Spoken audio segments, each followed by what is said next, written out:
అధ్యక్ష,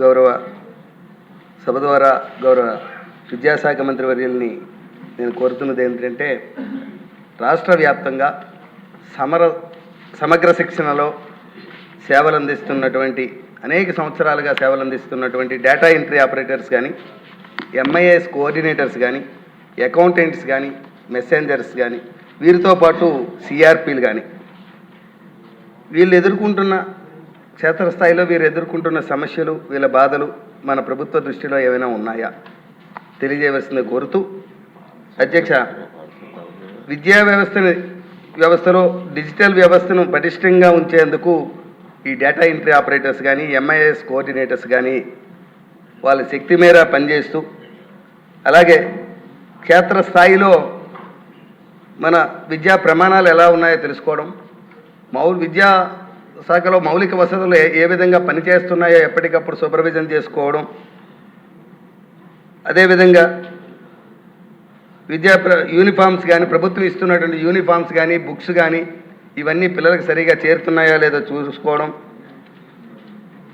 డిజిటల్ మౌలిక సదుపాయాలకి బ్యాక్బోన్గా ఉన్నటువంటి యూడిఐఎస్, డేటా నిర్వహణ, స్టూడెంట్స్ చైల్డ్ ఇన్ఫో పోర్టలు, ఇవన్నీ కూడా విద్యా వ్యవస్థలో అతి ముఖ్యమైన అంశాలు అధ్యక్ష.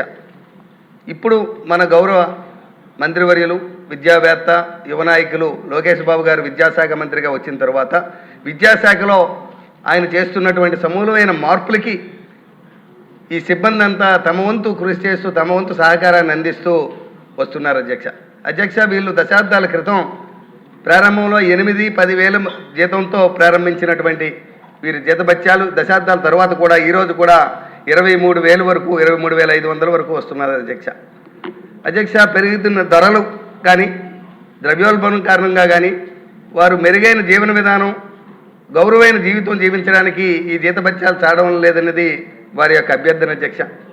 మన విద్యా వ్యవస్థలో పనిచేస్తున్నటువంటి ఇటువంటి సిబ్బందికి ఒక శాసనసభ్యుడిగానే కాకుండా ఒక అకాడమిషియన్గా కూడా నేను గౌరవ మంత్రివర్యులను కోరుతున్నాను.